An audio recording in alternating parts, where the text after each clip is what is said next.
All right, so we are on episode 8 of We Never Learn.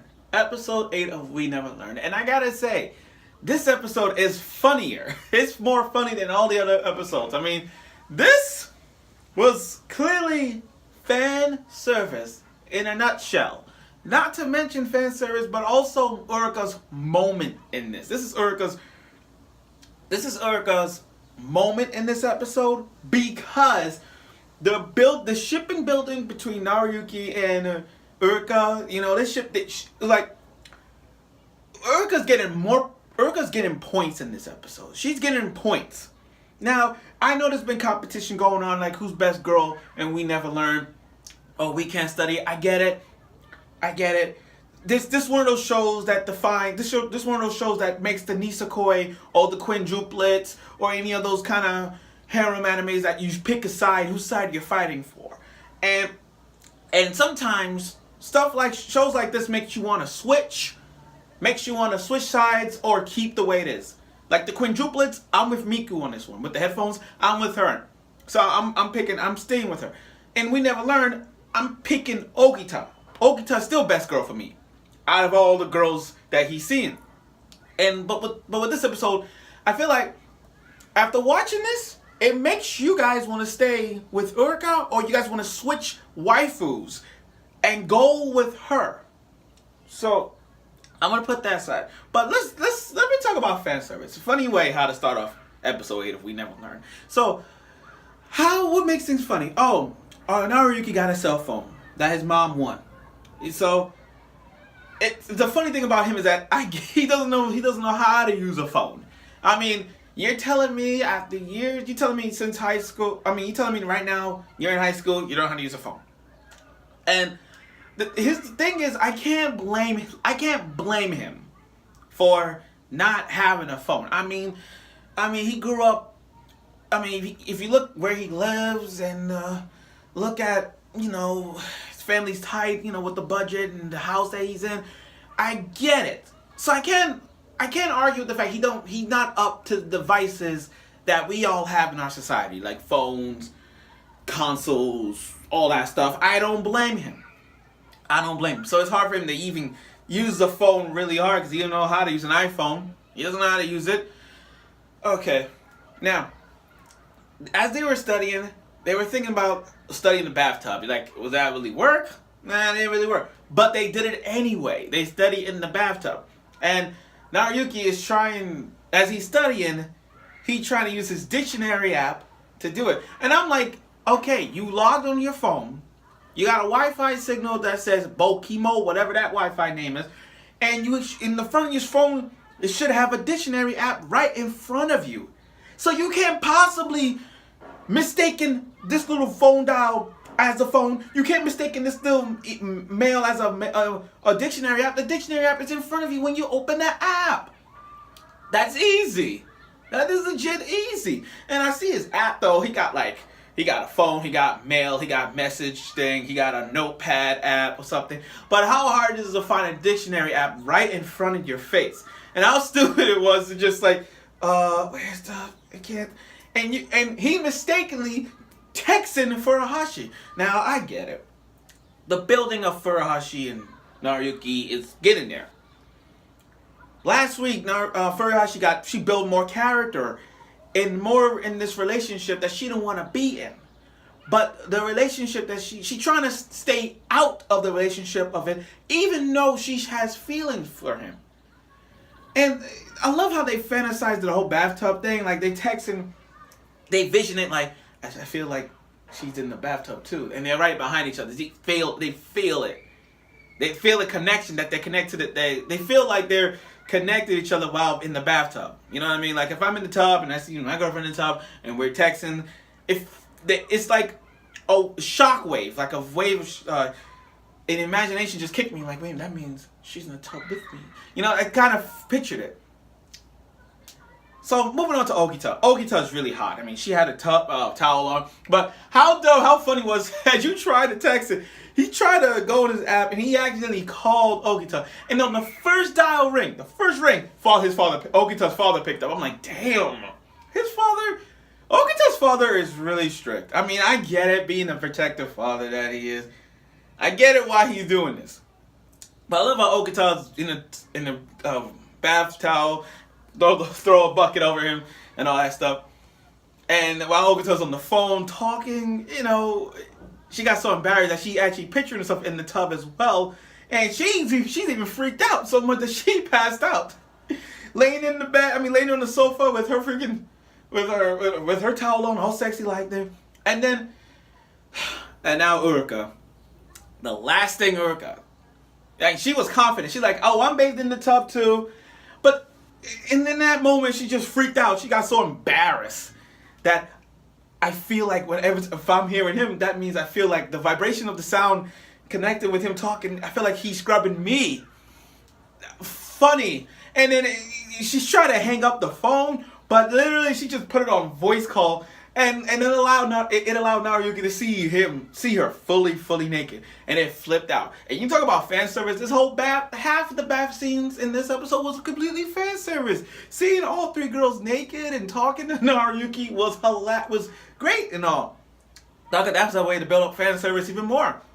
But Uraka got the biggest fan service in this part. I mean, she had a video call of her naked, like literally bathing it while he's watching, and he don't want to look away.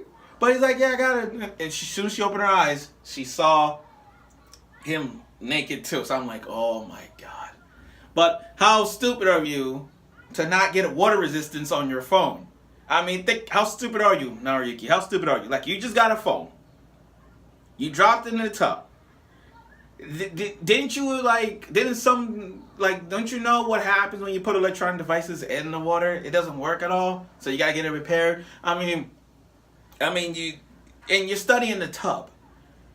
That's kind of bad. I don't play my DS in the tub. That just makes it worse. I don't do that. You can put your phone on the side and listen to music. Yeah, people do that also. But for you to study in the tub, that's too much. And I just noticed that every time he got up, the books don't get wet. How the fuck that every time he gets up, reacting to everything, his books don't get wet? I don't get it. But then his phone dropped, and I'm like, that's what you get. That's what you get.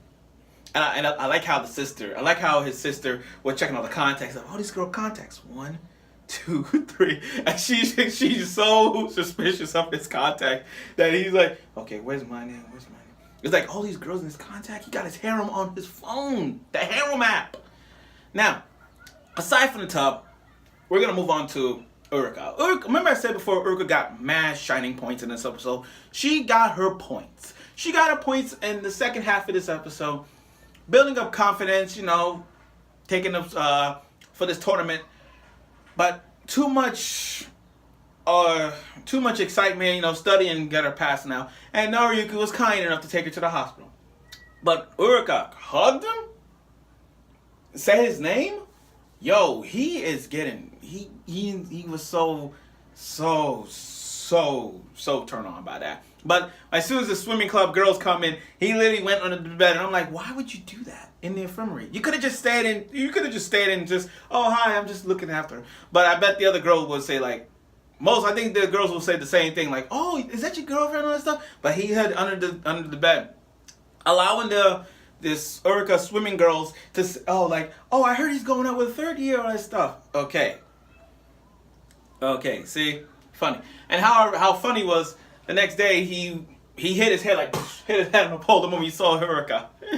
Oh my God, that's funny. That was funny. Got a nosebleed. He freaked out too when Uraka gave him the tissue to cover his nose. I thought he was gonna get a nosebleed again from looking at her. Okay. Now here's the thing. Uraka invited him to get some ramen noodles, and he thought that it was gonna be a love motel. But here's the food. Here's the fan service that everybody's beside the tub. This is why Uraka gets more points. The way how she eats the food and how she drinks the water. You're talking about... this happens a lot in every anime girl. Anytime an anime girl eats something, it turns them on so bad. And it's like your eyes get bald-eyed, and you're like, whoa. slowly. It's like you want to go back and rewind that scene. So like Pappy from Monster Musume, the way how she ate the popsicle, you either want to go back and see that, or how about Momo from To Love Ru scene, or here's the classic one. Here's a classic one that I'm pretty sure you guys know what I'm talking about. Girls Bravo. You know when Maharu was, the way how she ate the bananas, all that stuff. And the way how Uraka is eating the noodles with her hair, like slowly, passionately eating the noodles and drinking the water and all that stuff, all that sweat. Oh my god. If that turns you on, I don't know what is. But that right there, I'm pretty sure it's turned on mostly Uraka's fans. And then at the end of almost at the end of the episode, Uraka's trying to, he asks Nariyuki, do you have someone you like? And Nariyuki boldly said, I don't have time for that. I gotta focus on my studies. I can't, I need to focus on my studies. All that stuff. And Uraka playing the role of pretend, saying, oh, okay. Oh, I was just joking. It's not, I don't like you, all that stuff. I'm like, how stupid are you, MC? You do know she likes you. She just pretended to say that so you could study. But deep down, you do know that she likes you. Duh. But he ain't gonna understand. I mean, most harem guys in shows like this, they don't get it. But he still knows. But he's not gonna. No, I mean, like, Uraka still likes him, but Nariyuki don't see that. He don't see like, oh, she likes me? I didn't know that. Still, if the answer was right in front of you, she was just joking. Now that Uraka is trying to like keep it on the down low, she's trying to say like, I gotta focus on my studies. I can't focus on relationships. I can't focus on him trying to get to me. I gotta focus on my studies, and that's what she's gonna do.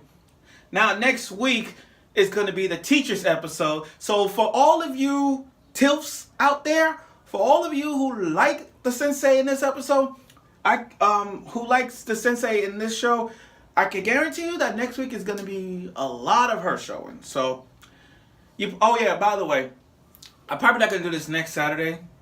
But I will do a review on this show, episode 9, on Monday. So be prepared for that. But I can't wait to see how this is going to turn out for him, being with the teacher again.